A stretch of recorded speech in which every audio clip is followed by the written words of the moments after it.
In the quiet town of Villisca, Iowa, the year was 1912. A small, close-knit community where everyone knew each other and life moved at a gentle pace. Josiah B. Moore, a prosperous 43-year-old implement dealer, lived with his wife Sarah, 39, and their 4 children, Herman, 11, Catherine, 10, Boyd, 7, and Paul, 5. The Moores were well respected, their 2-story home a symbol of modest success. On June 9th, the family attended a Children's Day program at the Presbyterian Church, coordinated by Sarah herself. The evening was filled with songs, recitations, and innocent joy. 2 young guests, Ina Stillinger, 8, and her sister Lena, 12, joined them, staying overnight after the event.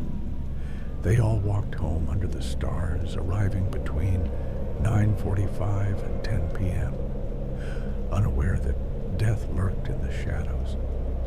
As the clock ticked past midnight, the house fell silent. The family retired to their beds, the children in their rooms upstairs, the Stillinger sisters in the downstairs guest room. But someone, or something, had been watching.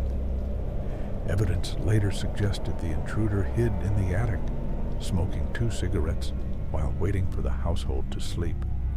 The back door was unlocked, a common practice in those trusting times. Or perhaps a window provided entry. Armed with Josiah's own axe from the coal shed, the killer crept into the master bedroom first. Josiah was struck repeatedly with the sharp blade, his face mangled beyond recognition, eyes gouged, skull shattered. Sarah met a similar fate, bludgeoned with the blunt end. The blows were savage, leaving blood splattered on the walls and a gouge in the ceiling from the overzealous swings. The murderer didn't stop there. Moving methodically through the darkened house, they entered the children's room. Herman, Catherine, Boyd, and little Paul were asleep, oblivious to the horror unfolding. Each child was struck with the blunt side of the axe, their small heads crushed in a frenzy of violence.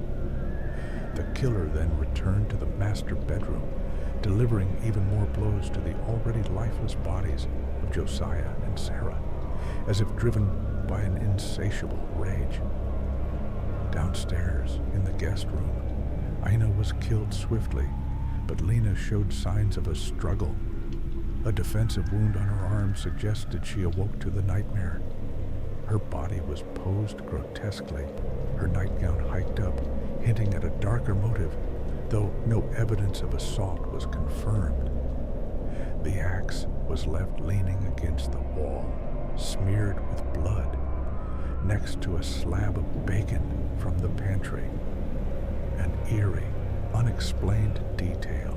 The house was meticulously staged. Every mirror in the home was covered with clothing or blankets, as if the killer couldn't bear to see their reflection, or perhaps to ward off spirits. A plate of untouched food sat on the kitchen table, alongside a basin of bloody water where the intruder may have washed. A faint gas lamp burned upstairs, its chimney removed and wick turned low, casting ghostly shadows. Outside, in the barn, an imprint in the hay near a knothole suggested someone had spied on the family earlier.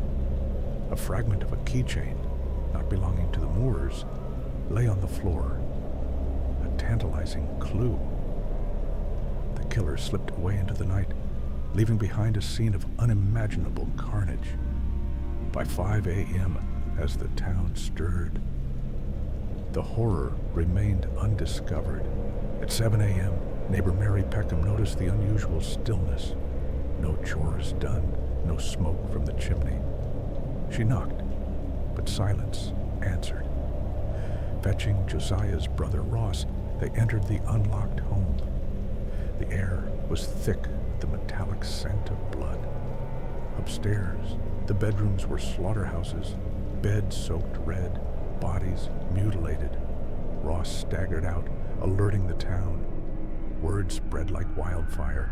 By 8 a.m., crowds gathered, trampling the scene, handling the axe, even stealing skull fragments as souvenirs. The National Guard arrived by noon to secure the perimeter, but evidence was already compromised. Doctors estimated the time of death between midnight and 5 a.m. Autopsies confirmed the blunt force trauma Josiah endured, over 30 blows alone. The investigation was chaotic.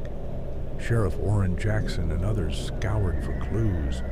The cigarettes in the attic pointed to a patient predator. Theories abounded. Had the killer drugged the family's evening cocoa? No toxicology was performed. Suspects emerged quickly. Reverend George Kelly, a peculiar traveling minister with a history of mental illness, had been in town for the church event. He left early on June 10th, around 5 a.m., and later sent bizarre letters confessing details only the killer would know. Arrested in 1917, he stood trial twice. The first ended in a hung jury. The second acquitted him. His confessions were deemed the ravings of a madman, possibly coerced. Other leads pointed to darker possibilities. State Senator Frank F. Jones, Josiah's former employer, harbored a grudge after Josiah opened a competing John Deere dealership, stealing business. Rumors swirled of an affair between Josiah and Jones's daughter-in-law, though unproven. Hired detectives implicated William Blackie Mansfield, a cocaine-addicted ex-convict linked to similar axe murders across the Midwest. In Colorado Springs, 1911, Paola and Ellsworth, Kansas, and later Illinois. Methods matched. Axes used bluntly, mirrors covered, lamps left burning dimly. Mansfield sued for slander and won, his alibi holding, barely. Then there was Henry Lee Moore, no relation, who months later axed his own mother and grandmother in Missouri. His crimes echoed Villisca, family bludgeoned in bed, no robbery. Some theorize he was a serial killer roaming the rails. Transient Andrew Sawyer obsessed over the case, sleeping with an axe for protection. Even Josiah's brother-in-law, Sam Moyer, was questioned after past threats, but cleared. In 2017, a book suggested Paul Mueller, a German immigrant farmhand, as part of a broader spree dating back to 1897. Despite grand juries, trials, and detectives, no one was convicted. The motive, revenge, madness, or random evil, remains shrouded in mystery. The Villisca murders sent shockwaves through America, linking to a string of unsolved axe killings that terrorized the heartland. Families locked doors, fearing the Axeman would strike next. The house stood empty for years, whispers of ghosts persisting. Today, restored to its 1912 state, it's known as the Villisca Axe Murder House, a tourist site offering overnight stays. Visitors report eerie phenomena, children's laughter in empty rooms, shadows moving, the sound of an axe swinging. EVPs capture voices pleading, "Don't hurt us."